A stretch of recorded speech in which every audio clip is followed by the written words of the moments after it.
graça e a paz, nós estaremos meditando no Evangelho de João, capítulo 12, verso 20 ao 36, que diz assim, irmãos: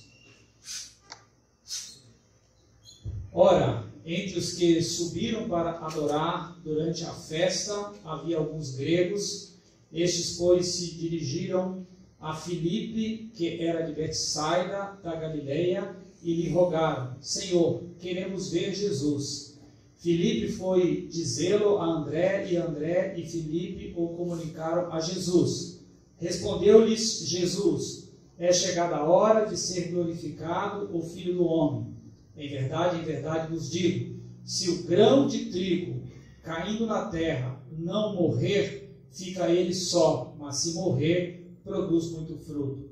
Quem ama a sua vida, perde-a, mas aquele que odeia a sua vida neste mundo, preservá-la para a vida eterna.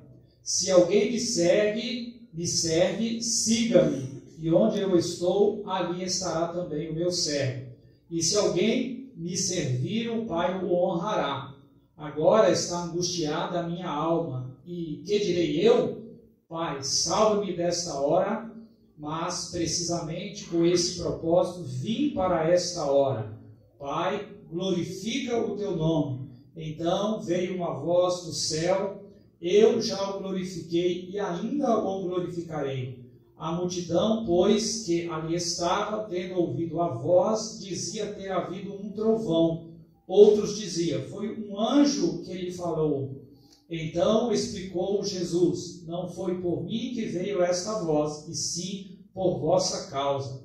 Chegou o momento de ser julgado este mundo, e agora o seu príncipe será expulso.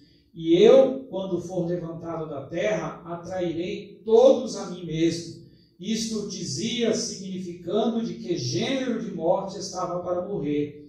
Replicou-lhes, pois, a multidão: nós temos ouvido da lei que o Cristo permanece para sempre. E, como dizes tu ser necessário que o Filho do Homem seja levantado?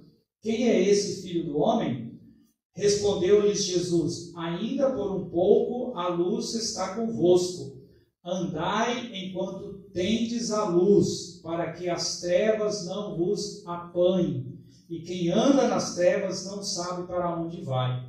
Enquanto tendes a luz, crede na luz, para que vos torneis filhos da luz. Jesus disse estas coisas e, retirando-se, ocultou deles. Nós vamos pensar na seguinte grande ideia: Deus é glorificado quando o nosso tempo prioriza a glória de Cristo.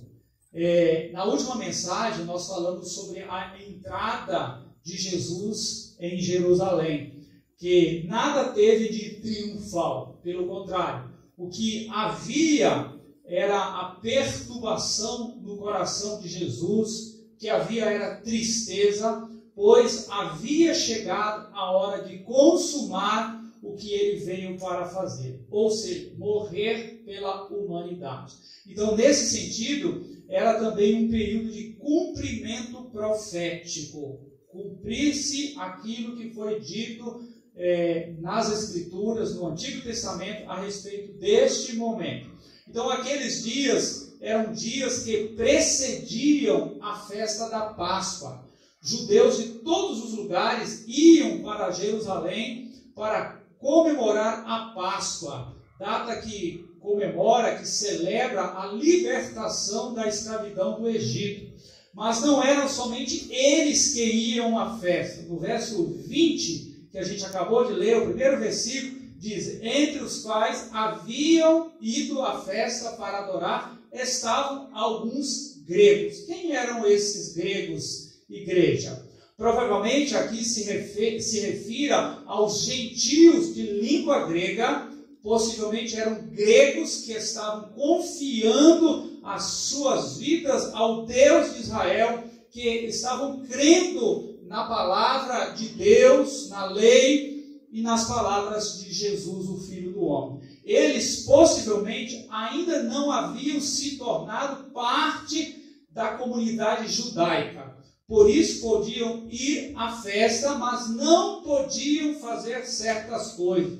como, por exemplo, participarem da refeição pascal, não podiam passar de certos recintos ali no templo. Os irmãos vão se lembrar daquele episódio, daquele texto que nós pregamos no Evangelho de João também, há alguns meses atrás, em que o Senhor Jesus ele purifica o templo. Ele o faz justamente para que essas pessoas, esses gregos, eles pudessem se achegar a ele. Então, o que os judeus faziam? Os judeus colocavam as suas barracas e faziam o seu comércio justamente no ambiente em que essas pessoas de outras nações e que não tinham acesso ao templo de Israel podiam se achegar. Eles ocupavam de tal modo aquele lugar que as pessoas não podiam se aproximar para adorar, para orar ao Senhor, para aprender, ouvir, ver a pessoa do Senhor Jesus. Marcos 11:17, Jesus disse: não está escrito, a minha casa será chamada casa de oração para todos os povos, mas vocês fizeram dela um covil de ladrões. O Senhor está aqui se indignando com aquilo que os judeus, principalmente a liderança, estava permitindo acontecer ali no templo. E aí, com isso, ele está fazendo ali a purificação daquele ambiente, justamente para que essas pessoas possam se achegar até ele. A verdade, irmãos, é que esses gregos aqui vieram à festa e estavam animados para ver Jesus. Quem de nós não ficaria em saber aquilo que eles estavam sabendo a respeito do Messias, do Salvador, e queriam ver a Jesus? O Evangelho de João, o capítulo anterior, 11, os versos 56, nós lemos: continuavam procurando a Jesus e no templo perguntavam uns aos outros: o que vocês acham? Será que ele virá à festa? Estavam ansiosos, animados com a possibilidade de Jesus aparecer ali no dia da festa da Páscoa. Eles estavam discutindo se Jesus viria ou não àquela festa. Não sabemos ao certo quais eram as motivações desses gregos quando se aproximaram de Jesus, mas eles tinham motivos de sobras, irmãos, muitos motivos mesmo. Tudo que eles ouviam acerca das obras de Jesus, por exemplo, a ressurreição de Lázaro, a cura do cego de nascença, a cura do leproso, as suas palavras, todos os comentários que faziam naquela região, todo o cuidado que Jesus tinha com o templo, procurando preservá-lo, porque era uma casa de oração e de adoração para todos os povos. Isso animou aquelas pessoas, os gregos, e fez com que eles procurassem a Filipe e dissessem: Filipe, nós queremos ver a Jesus. Filipe faz o seguinte, fala para André, e juntos os dois comunicam a Jesus sobre o desejo dos gregos de ver Jesus. E qual foi a reação de Jesus quando ele soube sobre esse interesse dos gregos? Ele simplesmente responde que a sua hora já havia chegado. Verso 23. Chegou a hora de ser glorificado o Filho do Homem. Mais à frente, no verso 27, ele diz novamente: com esse propósito vim para esta hora. E depois no 31, chegou o momento, o ápice, pelo qual Jesus veio, havia chegado. Então, durante todo o seu ministério, Jesus disse que ainda não era chegada a sua hora. Mas agora, o que é dito é que a sua hora chegou. É agora. Chegou o momento crucial da sua vida. Então, apesar de tantos feitos maravilhosos durante todos os 3 anos do seu ministério, apesar de tantas manifestações poderosas do poder de Deus, através de palavras que nunca ninguém tinha ouvido, o auge da missão de Jesus havia chegado. Tudo o que tinha ocorrido até aquele momento era apenas um preparativo para aquilo que estava para acontecer, irmãos. Tudo o que acontecera antes, por mais espetacular que fosse, por mais bonito que fosse, por mais poderoso que fosse, por mais glorioso que fosse, era somente uma preparação para aquilo que iria acontecer nesse momento. E algo que seria uma demonstração total do poder de Deus. Uma demonstração de quanto Deus ama a raça humana. O que era esse tempo para Jesus, irmãos? O que representavam esses momentos que estavam por vir depois de tantos momentos de glória, depois de tantas manifestações de poder? O que mais eles poderiam esperar de Jesus, do Pai Celestial? Então, nesse sentido, eu gostaria de meditar com vocês sobre 2 momentos que demonstram que o tempo de Jesus havia chegado. O primeiro momento é o momento da glória versus morte. Falando um pouco sobre glória, glorificar é honrar, é exaltar. A vida de Jesus, irmãos, foi marcada justamente por glória. As suas obras mostravam o peso que ele tinha. As suas palavras eram marcantes.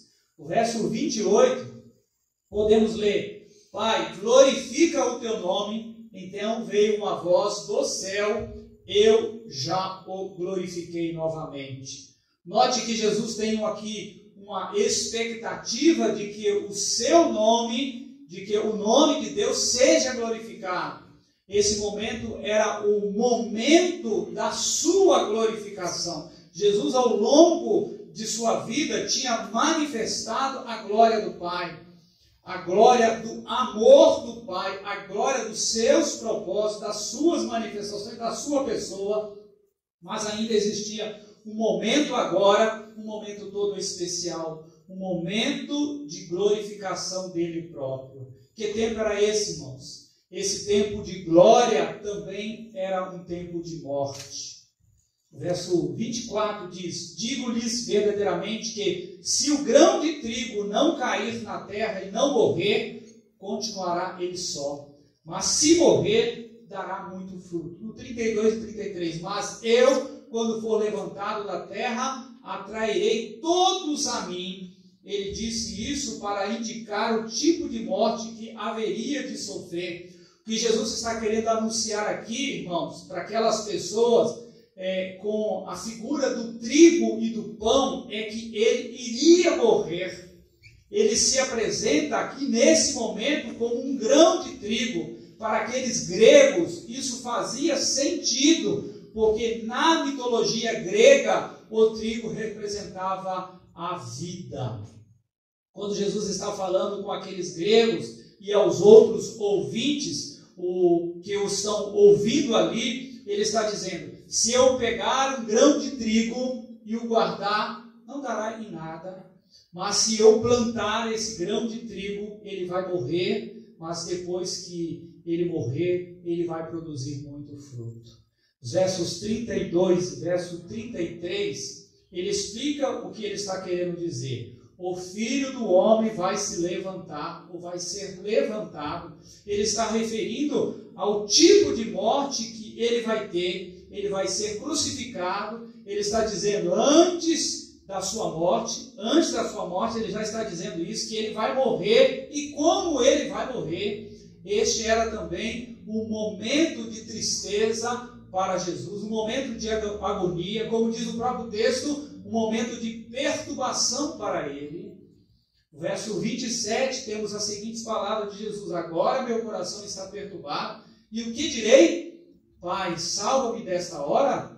Não, eu vim exatamente para isso, para esta hora. Ele faz aqui uma pergunta retórica para Deus, sabendo já da sua missão e de que ele não poderia deixar de passar por ela. Então note que o coração de Jesus está aqui perturbado, sua alma está angustiada. Nós encontramos aqui, irmãos, um Senhor Jesus triste, pesaroso, perturbado, pois sabia o que tinha pela frente. Ele está assim, não tanto pelo aspecto físico da morte, mas por tudo que envolve este momento.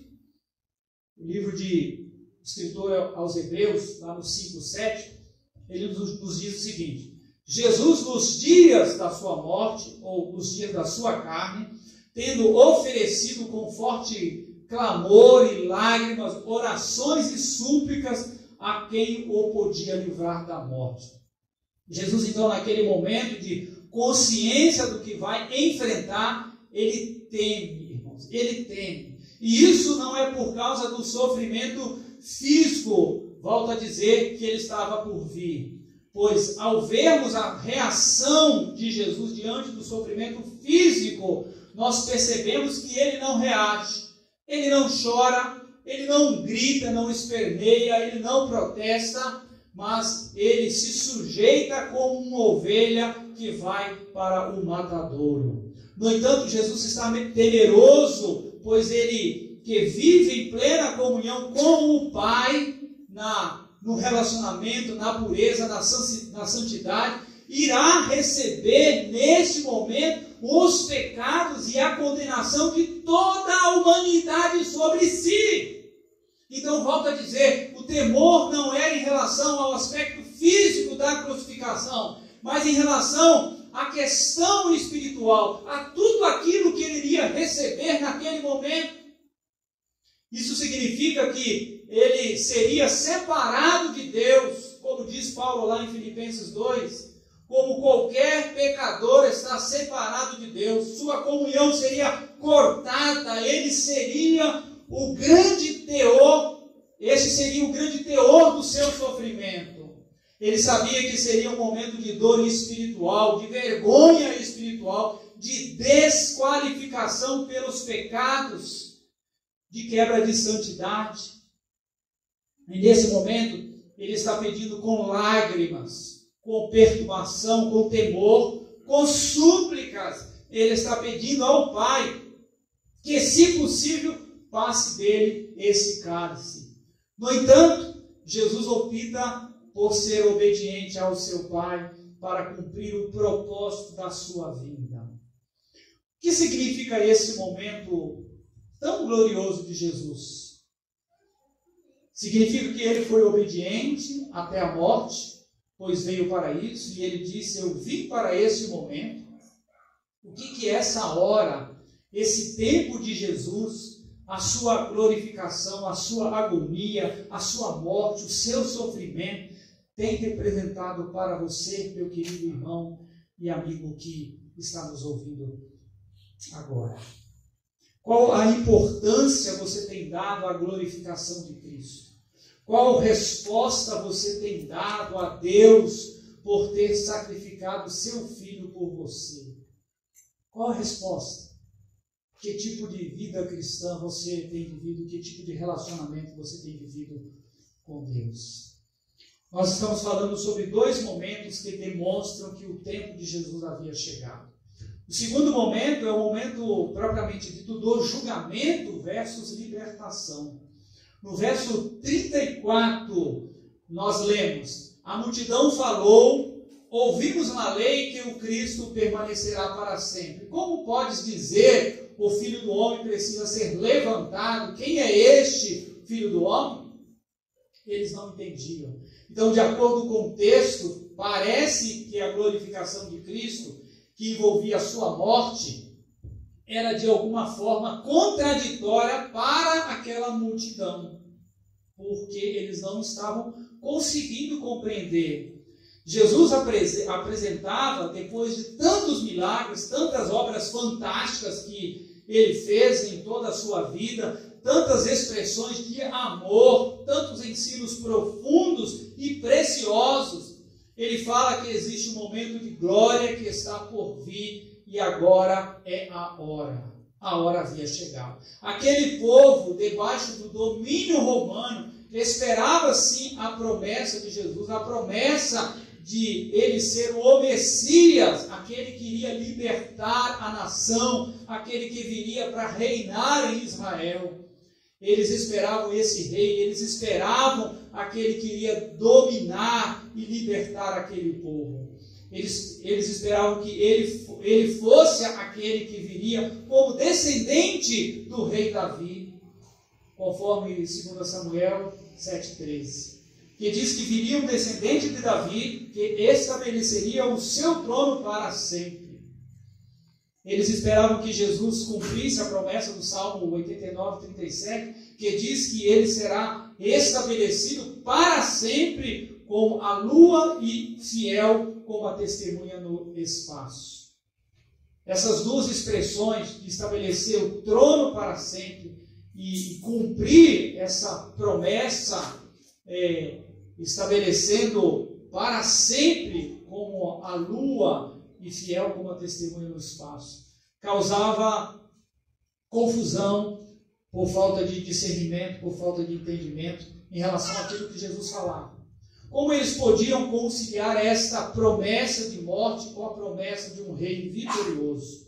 Eles tinham dificuldade de entender, ficavam perplexos quando ouviam dessas duas possibilidades de ser morto e ser rei, ser libertador e ser torturado ao mesmo tempo. O apóstolo Pedro, lá na primeira carta, no 1, 10 e 11, ele explica um pouco dessa perplexidade dos profetas do Antigo Testamento, quando diz: foi a respeito desta salvação que os profetas que falaram da graça destinada a vocês investigaram e examinaram, procurando saber o tempo e as circunstâncias para os quais apontavam o Espírito de Cristo que neles estava, quando lhes predisse os sofrimentos de Cristo e as glórias que se seguiriam àqueles sofrimentos. Os profetas estavam tentando entender essas mesmas coisas, porque também não conseguiam entender. E eu creio que se nós estivéssemos lá, nós teríamos a mesma dificuldade no entendimento.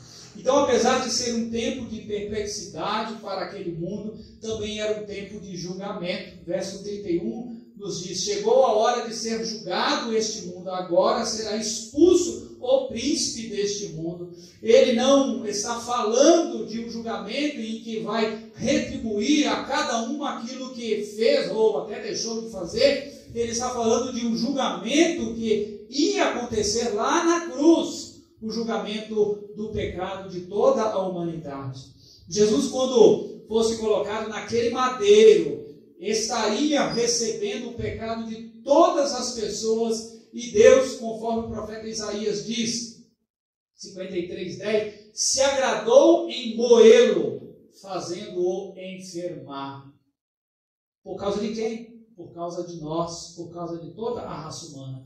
Então Deus estava envolvido, irmãos, no processo daquela morte, em matar o seu filho, em entregar o seu filho, em crucificar o seu filho. Isso era o plano de Deus, era a única forma de haver expiação, justificação pelo pecado da raça humana. Então, por quê? Porque esse era um tempo de julgamento. Deus estava enviando o seu filho para morrer no lugar dos pecadores desse mundo, morrer para que nós pudéssemos participar plenamente da vida dele. Um justo morrendo pelos injustos, um trigo sendo morto para que produzisse muitos filhos. Então, dessa maneira, conforme nós lemos no verso 31 e 32, esse era também um tempo de libertação. A cruz era um tempo de libertação. Por quê? Porque uma vez que Cristo iria morrer por causa dos nossos pecados, esses pecados, uma vez pagos e a justiça já sendo feita, não haveria mais dívida. Nós não temos dívida nenhuma, irmãos. É claro que existe todo um processo de relacionamento da gente, de forma dinâmica e sadia, estarmos indo a Deus pedindo o perdão pelos nossos pecados. Mas nenhuma condenação há para aqueles que estão em Cristo. Aqueles que estão em Cristo, que já confiaram as suas vidas a Cristo. Paulo lá em Romanos 8,33 diz: quem fará acusação contra os escolhidos de Deus? É Deus quem os justifica. A cruz, que aparentemente era uma derrota, lembra a entrada triunfal, que de nada triunfal tinha em Jerusalém, era na verdade uma derrota, mas não de Jesus, mas do príncipe deste mundo, de Satanás. A cruz fazia com que todos os pecados da humanidade estivessem sendo pagos e o acusador não teria mais o que acusar, porque Deus fez justiça na pessoa de Cristo. Aquele negócio de darmos ouvidos ao acusador, baseado no entendimento daquilo que Jesus fez na cruz, a gente pode descansar em Deus, a gente pode viver em paz, irmãos, de que a única pessoa que nós devemos prestar conta é a pessoa do nosso Deus em relação aos nossos pecados, de que já foi pago tudo que precisava ser feito por eles ali na cruz.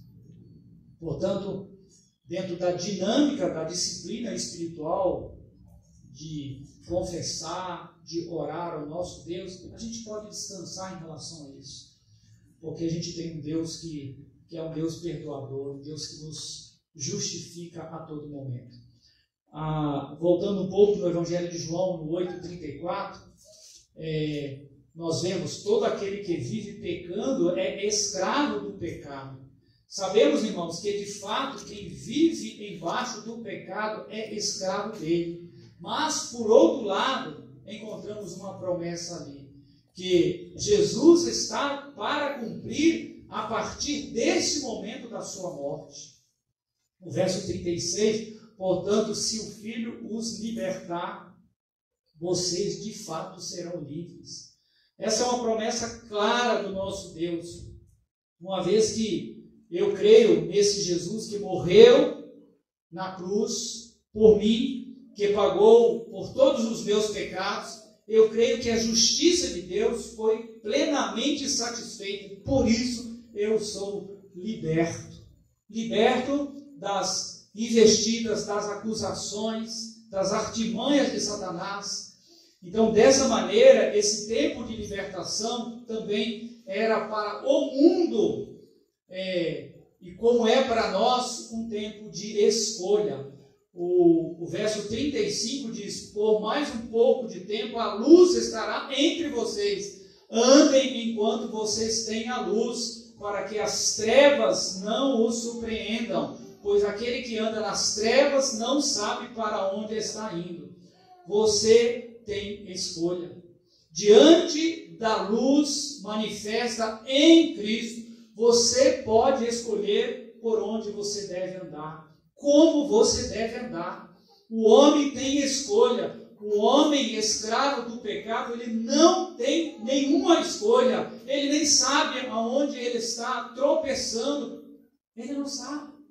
Por isso ele continua na vida de trevas, sem luz. Mas uma vez que a pessoa crê em Cristo e reconhece o que Jesus fez por ela lá na cruz, uma vez que o Espírito de Deus ilumina a sua mente para compreender a obra de Cristo, ela é liberta. Novamente, nenhuma condenação há para aqueles que estão em Cristo, firmados, amparados, guardados, protegidos, segurados pelo Cristo. Então esse tempo, irmãos, a partir daquele momento, passou a ser um tempo de opção. Sem Jesus não há opção. As pessoas, como diz o próprio João, já estão condenadas automaticamente ao inferno. É Ele quem nos habilita para chegarmos até Deus através da sua morte ali na cruz. Era um tempo de julgamento dos pecados no mundo, era um tempo de perplexidade, porque as pessoas não conseguiam associar a ideia de um Jesus que morria sendo o Rei glorioso. Eles não podiam perceber ainda que num determinado momento Deus ressuscitaria seu Filho, que um dia voltará e estabelecerá o seu reino. Esse era um tempo de libertação, era um tempo em que oferecia a opção para as pessoas do mundo para crerem em Jesus e terem acesso ao trono de Deus, se relacionarem novamente com o Criador. No início eu disse que Deus é glorificado quando o nosso tempo prioriza a glória de Cristo. É glorificado quando ama a Deus mais do que a sua própria vida. O verso 25 nós lemos: aquele que ama a sua vida a perderá, ao passo que aquele que odeia a sua vida neste mundo a conservará para a vida eterna. Jesus está ensinando sobre o tempo de priorização, de prioridades. Quais têm sido as suas prioridades durante a semana, no seu dia a dia? Você tem priorizado Deus na sua vida ou tem priorizado as suas coisas ou a si mesmo? E quando eu falo tendo priorizado a Deus, eu não estou dizendo que você não pode trabalhar, que você não pode passear, que você não pode fazer as coisas que você faz no seu dia a dia. Mas como que você se relaciona com Deus naquilo que você faz no seu dia a dia? Isso determina se ele é ou não prioridade na sua vida. Quando você o glorifica lá no seu ambiente de trabalho com um testemunho forte, impactante, sério, de alguém que é realmente um discípulo de Jesus. Os gregos queriam ver a Jesus, mas Jesus diz para eles que haverá um tempo de julgamento, que ele iria morrer para serem libertos dos seus pecados, serem libertos de viverem em si, de maneira que, se vocês amam mesmo as suas vidas, vocês vão perdê-la. É um discurso difícil de ser entendido, eu concordo. Muita gente não entende o discurso de Jesus, como eles não entenderam. Se vocês, ao invés de amarem as suas próprias vidas, amarem a Jesus, vocês viverão verdadeiramente. Quem odeia a sua vida, a ideia não é de odiar a si mesmo, irmãos, se bater, mas de não dar prioridade para os seus desejos pessoais. Que a sua vida não esteja focada em você mesmo, no seu egocentrismo, no seu ego. Que você não seja o centro do seu mundo. Pois na medida em que eu priorizo o que eu quero, eu estou perdendo a minha vida. Em outras palavras, o que Jesus está dizendo é o seguinte: na medida em que minha vida se torna uma vida voltada para o trono do Senhor Jesus, na medida em que o que vale a pena para mim são as suas palavras, o que vale para mim é a sua vontade, o que vale para mim não é o que esse mundo me oferece, mas o que Ele me oferece, na medida em que o que me vale não é tanto os prazeres e os confortos que esse mundo tem e pode me conceder, mas sim o conforto e o plano de Deus para mim. Ele está dizendo para aqueles gregos que você vai achar a sua vida se você perdê-la. Você até pode perder nesse mundo, mas em tempo oportuno você vai desfrutar do que Jesus tem para lhe dar, de uma vida abundante. Ele está dizendo que esse tempo é um tempo de priorização. Jesus está dizendo para os gregos: vocês querem me ver? Foi para isso que eles foram procurar Filipe. Nós queremos ver a Jesus. E aí Jesus está dizendo: eu tenho mais para vocês, mais do que simplesmente deixar vocês me ver. Eu tenho mais, como Ele tem também para nós. Eu quero que vocês saibam que vale a pena vocês entregar as suas vidas pela minha causa. Abdiquem de suas preferências pessoais, das suas vantagens pessoais, e essa escolha vai ter implicações eternas na vida de vocês. Jesus, em outras palavras, está dizendo isso para aqueles gregos e diz para nós nos dias atuais. O verso 26 diz: quem me serve precisa seguir-me, e onde estou, o meu servo também estará. Aquele que me serve, meu Pai o honrará. Há uma promessa que a prioridade de vocês precisa ser servir a Jesus. Paulo, ao falar sobre essa transição de uma pessoa que entrega, que confia a sua vida a Cristo, ele diz: Deus nos libertou do império das trevas, daquela condenação de Satanás, daquela acusação de Satanás, e nos transportou para o reino do Filho do seu amor. Nós somos arrancados ali na cruz, ou quando nós entregamos, confiamos a nossa vida a Cristo, nós somos arrancados dessas trevas e somos transportados. Parece Jornadas nas Estrelas. É isso mesmo, Bruno? Ou aquele teletransporte lá. Parece aquilo, irmãos. E ele imediatamente nos move para o reino do Senhor Jesus, do Filho do seu amor.